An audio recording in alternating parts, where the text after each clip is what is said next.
Welcome to Meeting of the Minds. This is the interview discussion show that talks about topics on the landscape of the atheism, theism world. And I'm proud to have with me Phil Zuckerman. And he is a professor of sociology over at Pitzer University. Does that sound about right? Technically, it's Pitzer College, but university sounds better, so I'm going to go with that. All right, you win. And he's also author of several books, and we're going to be talking about them. He studies the sociology of atheism, secularism, and religion in culture. So it's going to be a super interesting discussion. How are you doing today, Phil? Well, I played soccer this morning, and I think I did something to my neck. But other than that, I'm great. All right. Is the neck injury going to affect your ability to have an awesome conversation? I thought, man, but you never know, right? So if it goes south, you're going to blame the neck. You've already planted it. Exactly. Excellent. So I need to let you know that I'm going to take a little bit of a break from my normal format, because my normal format usually starts with me asking a set group of questions that kind of give me and the people watching and listening your temperature on things like atheism, theism, the Bible, Jesus, supernatural things, and things like that. That's cool with me. I love it. Well, the reason why I didn't want to bring that up is because I didn't want to be accused of potentially trying to frame the results of your research by your worldview. But if you're up for the game, I would love to ask you those questions. But before I do, I want to go meta and talk about whether or not that phenomenon you've ever had to address before. Because you're studying such a hot button topic, which is the difference between theism, atheism, secularism, and using a sociological approach, some people who might not agree with the conclusions you come to might be like, well, of course he came to those results. He thinks this way. So I was wondering if you've ever come across that. Yeah, I think it's unavoidable. I can't, it's very hard to if you feel passionately about something, so passionately that you want to make it your life's work. I mean, that's the thing with the social sciences, right? If you're a psychologist or a sociologist or an anthropologist, I mean, you're choosing what to study because you're interested in it. You're choosing what you study because you're passionate about it, I hope. It's not like you put every topic in a hat and, pull out, I guess I'm going to study like lawn mowing or something, I mean, not to diss lawn mowing, but I mean, of course not.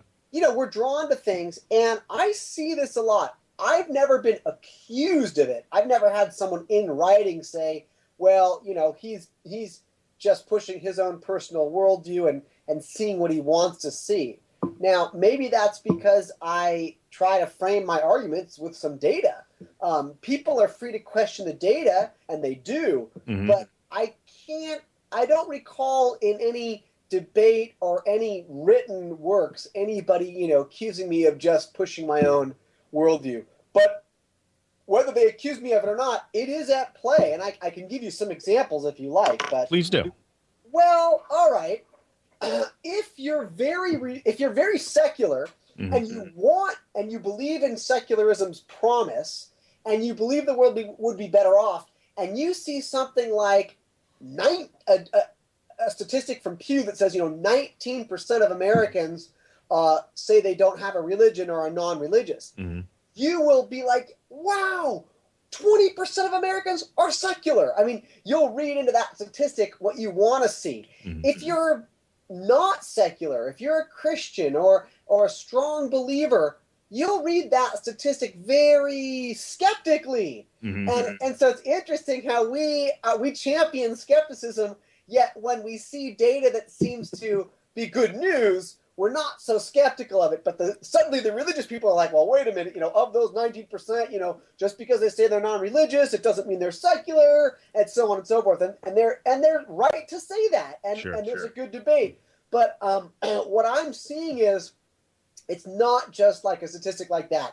You're just seeing so much data, so much growth of the non-religious, not just here in the United States, and not just Canada, New Zealand, or Australia, and Europe, but we're even seeing the growth of it in places like Brazil now. We're even seeing some blips in Africa. So I do believe the data is indicating some growth of secularity. But being secular means I have to be very cautious not to, go running through the streets naked with a banner saying like, godlessness is here. So great. Well, so do you mind answering some questions? I will answer anything you like. I think.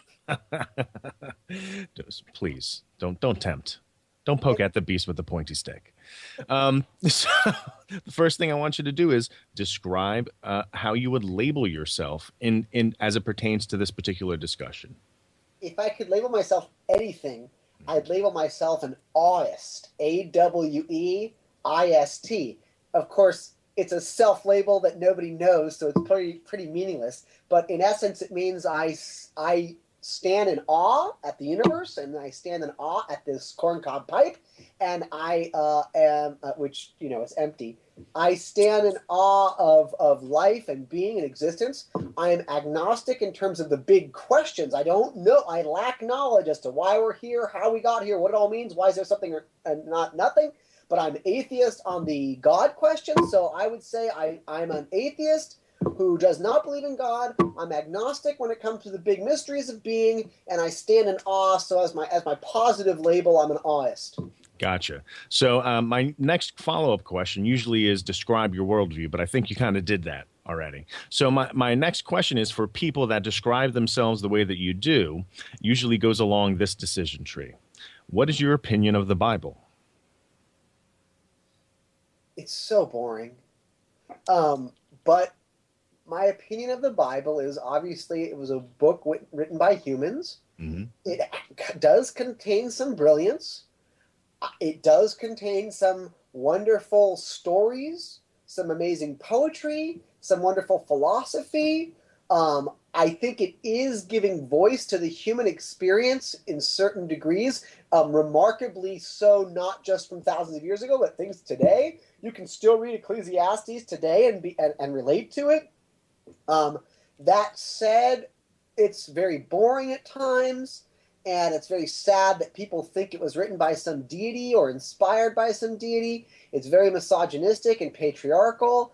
It's very unsavory in places, but like any massive, giant work of human creation, it's got warts and also rose petals. So that's my take on the Bible. It's yeah, that's what I guess I'd say. All right, so let's break it down to Old versus New Testament and specify New Testament. Do you think that Jesus existed? I think there was probably a charismatic leader who may have been named Jesus, but the biographies in the Gospels, I think, are 99% fictitious. So the Jesus of the Bible, as portrayed in those Gospels, I don't think existed. Mm-hmm. I'm pretty convinced that he is mostly myth, but the notion that there was no charismatic leader at all is hard for me to swallow. But I remain open to that possibility. And here's a good example of letting one's own personal worldview. I read all the books that say he did not exist. So I read all the Robert Price and the Wells and the Earl Doherty and I read all those books and I'm like, yeah, look, it's so obvious. Jesus never existed. It's so obvious. But I haven't read much on the other side. I've perused a little bit, but I haven't read much. So I'm not sure. And I gave up. That was a real pet fascination of mine maybe 5 or 7 years ago. I was reading all that stuff and and I still give lectures in my classes showing that, hey, a strong case could be made that Jesus never really existed. And I break that down. I just haven't, I haven't sealed the deal yet. I'm not 100% convinced that a Jesus-like person never existed. Okay. So do you accept anything supernatural in your worldview? I'm going to have to say no. I'd like to believe in, I really tried hard to believe in fairies when I was a kid. I just never saw any. I'd like to believe in ghosts, but I just don't think it's true. I don't. Let me put it this way. I think there's more than we can ever understand. I think there's mystery out there that maybe science will never get at or sniff at. To think that, we're just evolved beings, to think that we evolved brains that somehow can understand everything, that's pretty bizarre to me. I mean, dogs can understand a lot, but not much. And cats can understand a lot, but not everything. Why should we? We're just other primates too. And so, yes, we're figuring out a heck of a lot about how the natural world works, and it's allowing us to build refrigerators and stuff. But to think that we will have sort of all ontological existential knowledge about beginnings and times and ends of space and time, I mean, maybe. But so I don't know if I believe in anything supernatural, but I believe in the limits of scientific inquiry. So there's stuff out there beyond that. Is that supernatural? I don't think so, but it's psychedelic. I hear it. So, and that actually dips into, so we're going to pivot a little bit away from the introductory questions, because you brought something up that you had brought up previously, I believe in your Huffington Post article. Okay. And you were talking about several things not to do as an atheist. Yeah. And one of them had to do with trying to explain everything in scientific terms, if I'm not mistaken. Yeah, that was spurred by, I saw Dawkins on an TV interview with Bill O'Reilly. And Bill O'Reilly was really being idiotic, but, yeah,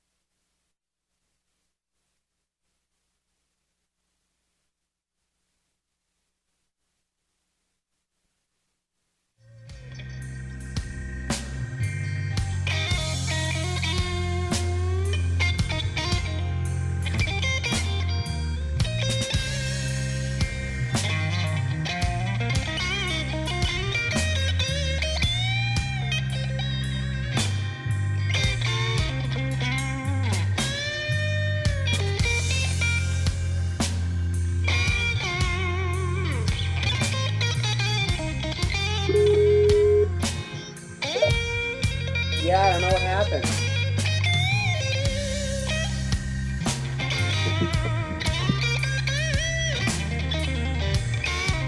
It just shut down.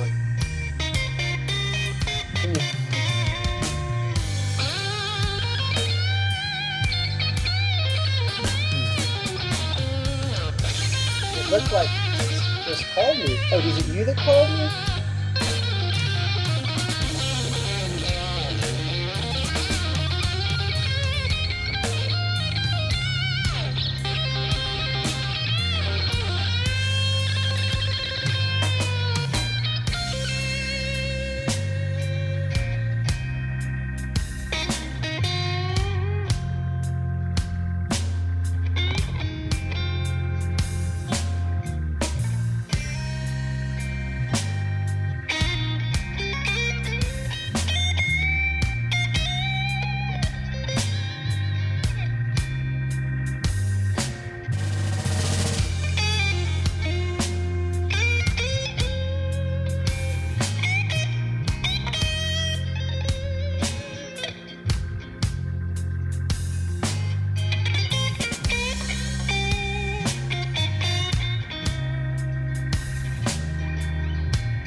And welcome back to Meeting of the Minds. I'm here with Phil Zuckerman.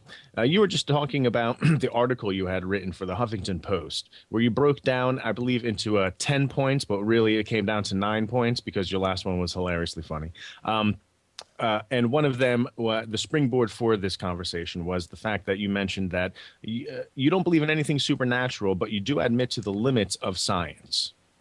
So that was also one of the things that you mentioned in the list that you wrote for Huffington Post. Could you talk a little bit more about that? Yeah, and I just want to be clear that when I say the limits of science, I don't necessarily mean there's other avenues of knowledge. I mean, there's a great quote by Freud in The Future of Illusion where he says something like, "No, maybe science can't answer everything, but it's silly to think anything else can as well," or something like that. So that's why I'm not saying, there's other ways. I mean, science is the only and best way to understand reality. I just don't know if we can understand all aspects of reality. And what prompted that was I was watching a clip on YouTube of Richard Dawkins and Bill O'Reilly having a back and forth. And Bill O'Reilly was asking stupid things. I mean, I think his point was like, because there's a moon, that must mean that God exists or something. The tides come in, the tides go out. Exactly, which is so ridiculous. But at one point, he says to Richard Dawkins, like, well, where did the tides come from, or where did it all come from? And Richard Dawkins very smugly says, we're working on it. And, I feel like there's some truth to that. I understand that we are discovering more and more and more, and have been, and science has been doing, increasing what it can explain exponentially for a long time. But I think it's much more appropriate to say, well, we may not be able to answer every question, but let's focus on what we do know, what we can know, and how to make this world a better place. So I just feel like that whenever I'm debating with theists, the first thing they'll say is, once they start to smell that I am an atheist, they'll say, well, where did the world come from? How did we get here? And rather than say, well, science can explain it one day, I'd rather say, hey, those are deep questions which we may never get to the bottom of, ever. Mm-hmm.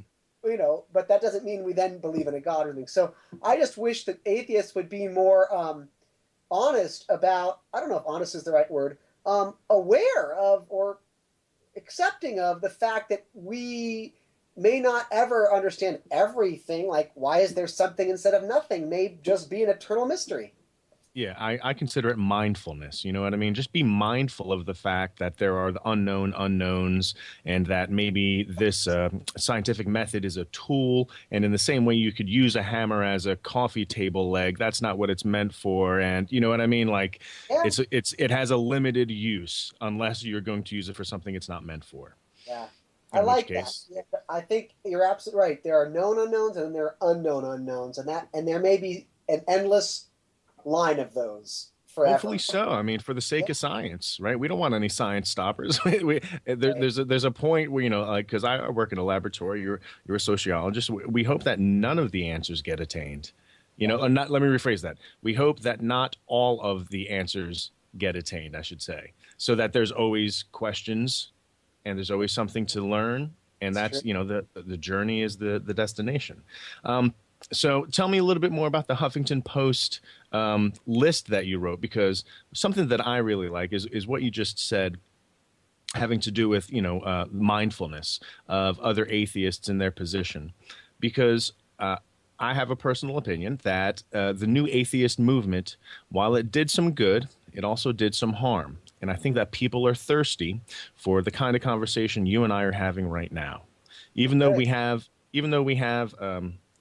similarities in where we're coming from in our position, I have a feeling there might be a couple of things that we disagree about, but I don't think that we're going to be disagreeable about the way that we discuss it. Exactly. And that's the same approach I take to theists. Like, I'm an avowed atheist. And when I have theists on the show, I try to have the same kind of dialogue. And I think that the honesty that you're talking about, that atheists should approach conversations with, there's a thirst for that. And I'd like you to talk a little bit more about that. Well, it's hard to say. I think that there can be a self-righteousness among atheists that is understandable. I mean, I used to say to my wife, instead of God, just imagine everybody was worshiping Omar the Purple Dragon. You'd flip out. You'd be like, what? what are you doing? How can you?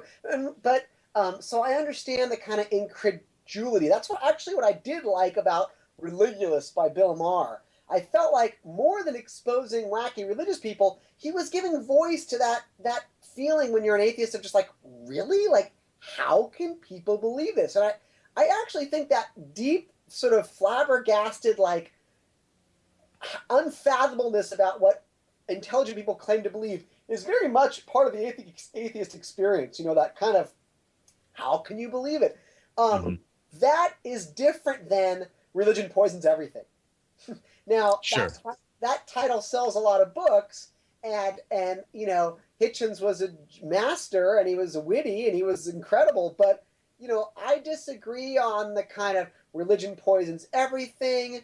I even disagree with those like Jack David Eller who would say we've got to get rid of religion. I mean, and I definitely disagree with Sam Harris, wonderful man that he is, about, you know, that religious moderates somehow are just as guilty or are part of the problem. I mean, yeah, it's very poisoning the well when he says stuff like that. So to me, I'd rather say, well, wait a minute. We all agree that religion is a human creation. I mean, that's a secular position. Secularists believe, you know, religion doesn't come from up above. It's a human creation. Islam was created by people. Christianity created by people. Judaism created by people. All Hinduism, Buddhism. If that's true, well, humans create some wonderful things. So every religion is going to contain the best and the worst of humanity. It's going to contain a lot of our hatreds and our racisms and our misogyny and our fears and our brutality, but it's also going to contain a lot of our hopes and our dreams and our love and our compassion. And so, you know, to just sort of throw religion out as saying poisonous, I mean, I think there's good religion, just as, you know, and there's bad religion, and there's helpful religion, just as there's dangerous religion, and religious people run the gamut. And I would rather embrace, you know, religious people who share, for example, a common political agenda, or who share a certain appreciation for nature, or whatever it may be that we can agree on, rather than just castigate all theists or all religious people as idiots, buffoons, or the enemy. Sure, like straw man. So I don't know if that's what you were getting at, but yeah, I mean, if you want exactly. Okay. Yeah, so that and to flip that coin on its head, let's talk about the fact that all people that are considered nuns, not N-O-N-E-S, not N-U-N-S, some people want to recruit them as all being atheist in the atheist camp. Some people are making sure to make the distinction. But what do you feel about the new research that's come out about the 6 types of atheists? So in other words, to apply the fact that there is diversity among theists that we should appreciate and be a little bit moderate towards, which is how I'm understanding what you just said. Having that apply back to us, such that atheists aren't painted with broad strokes and straw man arguments aren't preventing real communication from happening, but accepting diversity will maybe, you know, being mindful of it will foster it. I love that stuff. I think one of the most important things we can be doing, at least as social scientists, is, you know, charting the diversity within the secular world. For most, you know, we've all acknowledged. Social science has always acknowledged the diversity of religions and religiosity and the different ways you can be religious and let alone sects and denominations and cults and new religious movement. I mean, just within those, the different orientations, you know, are you a seeker? Are you a quester? Are you a, you know, all that, and that's good. But secular has just been seen as this kind of undifferentiated other, this kind of like, oh, and non-religious. And I'm not going to argue that the diversity among secular is just as wide among religiosity. I think that is untenable. But to say there's no diversity is also untenable. And there is tremendous diversity. And literally, I would say in the last 4 or 5 years, we are starting to chart those differences, different types of ways to be secular, different types of atheists, let alone different types of agnostics. So let's stick with that. How do you think that's going to change the trajectory of conversation? Well, I think there's going to be a recognition that we are a diverse group with different orientations, different agendas, different opinions, different goals, different values. And I think that's going to change the conversation among ourselves, but it may also change the conversation with those that are interested in us, who may be able to get a better sense. Okay, You're not just God haters or something like that. Sure. And So it sounds like you're addressing the stigma that comes along with the label like agnostic or atheist. I would think that stigma is going to diminish for that reason and others. I mean, just the more as our numbers grow, the stigma is going to diminish. As we come out, our numbers are going to diminish. That's just a given. The stigma is going to diminish as our numbers grow and as we come out more. But also, as there's a greater recognition of the diversity of approaches and ways of being secular, I think that's going to help too. But I think that I'll give you an example of where the social science can help. I call these people culturally religious. Okay, so these are people who identify, like, what I find is that most atheists, their big beef with religion is the theism. I mean, most of them, aren't going to get too worked up about someone going to their niece's baptism, but they're going to get very worked up about what's said at their niece's baptism, right? Like, most atheists that I know, it's the God beliefs, it's the supernatural beliefs that really gets their dander up, right? I mean, that's, how can you believe this? I mean, with Mormons, it's like people that aren't Mormon, they go crazy about, like, how can Mormons believe X, Y, and Z? Okay, the sacred underwear, it's kind of weird, but whatever. I mean, Miley Cyrus is weird too, right? Like, it's not like you're going to go crazy trying to destroy sacred underwear. That's not going to be your mission. But you do want to sort of attack those beliefs. Okay, where am I going with all this? There are a lot of people out there who say they're religious. If asked, are you a Lutheran? Yeah. Or what's your religion? Jewish. Or what's your religion? Episcopalian. What's your, who identify with a certain religion as a cultural enterprise. It's about heritage. It's about grandparents. It's about future possible kids. It's about being connected to the symbols, the holidays, the food, the music. And so I would even argue that even beyond the 19% of NONESs, there's probably another 20% who are not believers, but are still quote-unquote religious for community reasons, identity reasons, ethnic reasons, et cetera, et cetera, et cetera.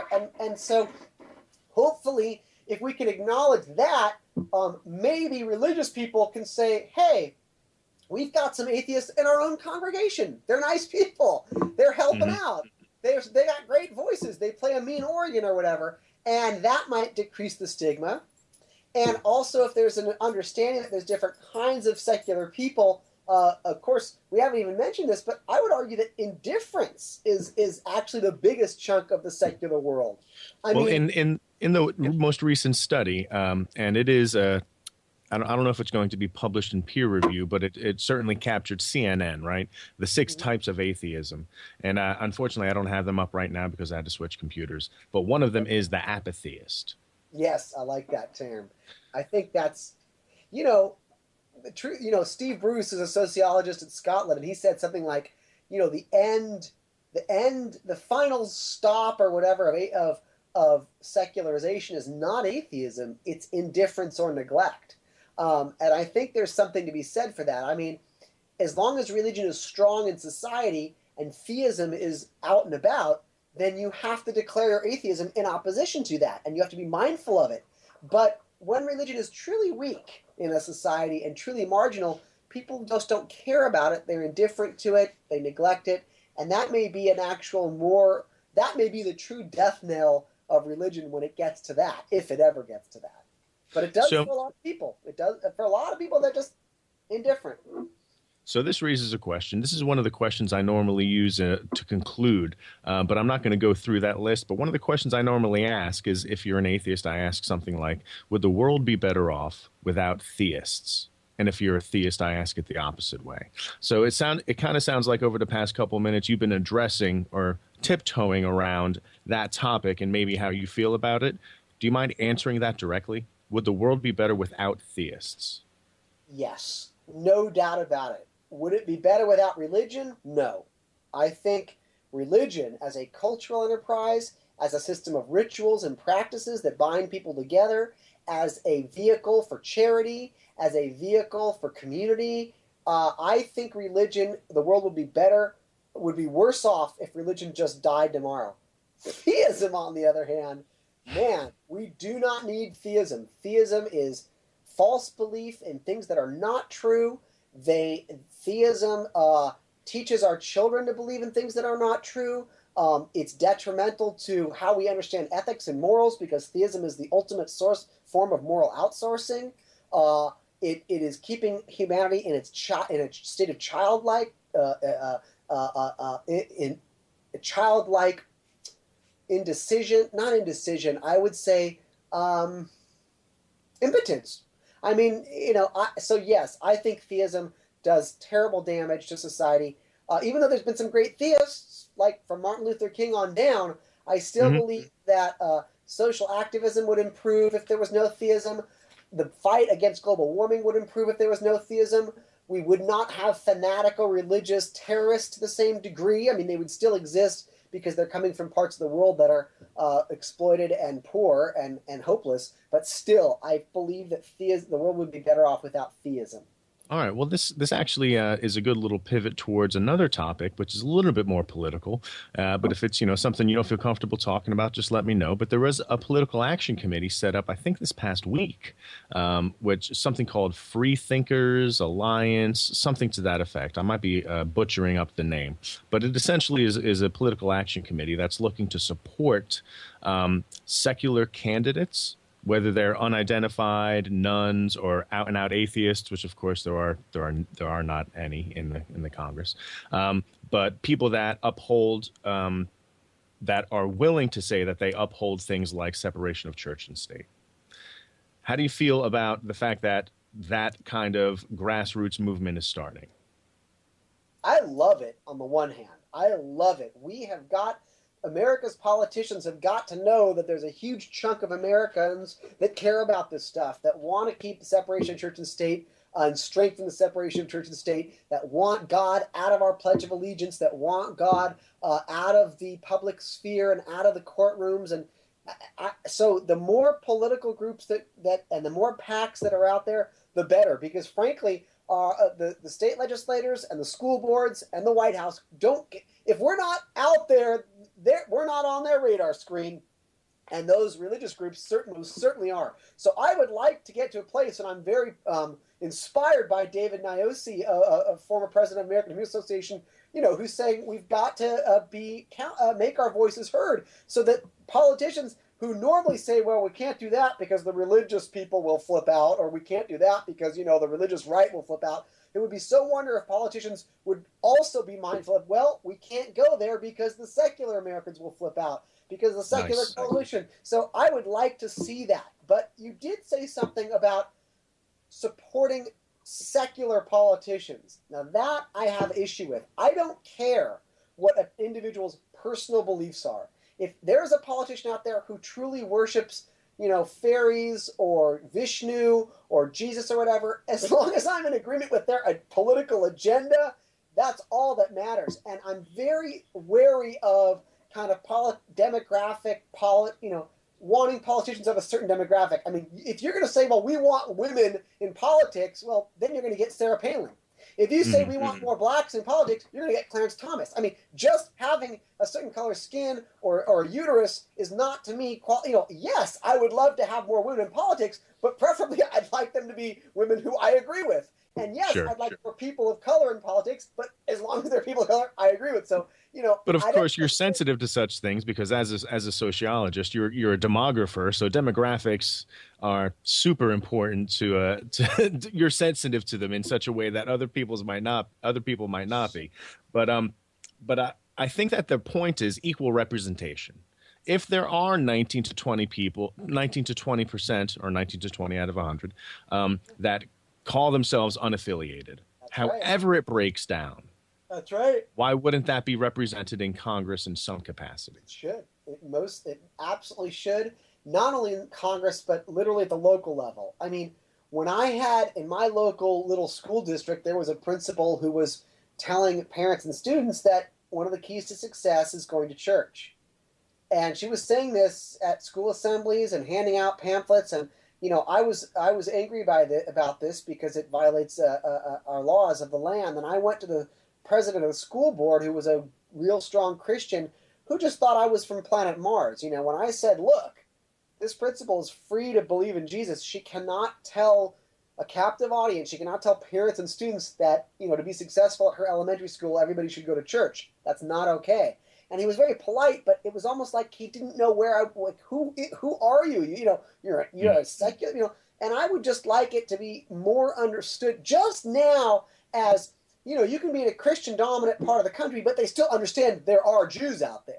Sure. Okay, great. I could walk in and go, well, I'm Jewish, and okay, you're Jewish. I mean, they may want to save my soul, but they get it. I would like it so that every superintendent of every school district gets when a secular parent walks in and says, hey, I'm secular. I'm a secular humanist, and I have a beef about this, or I want to talk about this. I'll give you an example. In my other daughter, who's in middle school now, we went to back to school night the other night, and it was like in her social science class or history class, I can't remember which one it was they were talking about the Roman Empire, and then the teacher was like, and we're going to go through all the beliefs. We're going to go through Christianity, we're going to go through Judaism and Hinduism and Buddhism and Islam and talk about, when they were founded and what their principles are, not in a confessional way, but we just to learn. And I think that's great. But what you don't see on that list, what you don't see on that list is secular humanism. And there are secular humanist philosophies and kernels of philosophy going all the way back to the ancient Greeks, ancient Indian cultures, and the Charvaka. So, I mean, you could just as I would like it to get to be where secular people are an understood part of the American rainbow. And that is only going to happen if there's a cultural shift, more people coming out, but also a political shift, more people getting involved in the political process. Well, that's an excellent point. It's actually such a good point. It's the point we're going to be ending on today. I really appreciate your patience with all of the technical matters that went into making today's show a little bit of a cluster mess. But at the same time, I definitely want to thank you for the time that you devoted to talking to me about such things, because I think that I have a feeling that between the two of us, we could spend hours talking about a variety of different things, but we were able to bottle a little bit of that energy in the past 50 minutes. So I'd like to extend an open invitation for future interviews so that we can talk about other things that address the overlapping things that we find interesting. Are you going to Tacoma at the conference? No, I'm not. Okay. I'm not. Are you talking there? Yeah, they invited me up. I'm looking forward to it. Well, promote it a little bit. Well, it's the CFI, Center for Inquiry Summit Annual Meeting of the Minds, October 24th to 27th. They've got Susan Jacoby and Catherine Stewart and Bill Nye and myself and a lot of people. I mean, I don't know, tons. Cara Santa Maria, Joe Nickel, Barry Cosman, Elizabeth Cornwell, Greta Christina, James Alcock. I mean, it looks like it's going to be a great conference up in Tacoma, and I'm looking forward to it. And if anybody wants to buy me a beer, that would be great. And on that note, I encourage everybody to go check out Center for Inquiry, who I believe are hosting that particular conference, as well as to go to Amazon and check out Phil Zuckerman's books. They are available on Kindle for download, as well as hard copies if you like that smell of paper. And on that note, I'm going to end the show for this week. And thank you very much, and I will see you all next week. Thanks so much.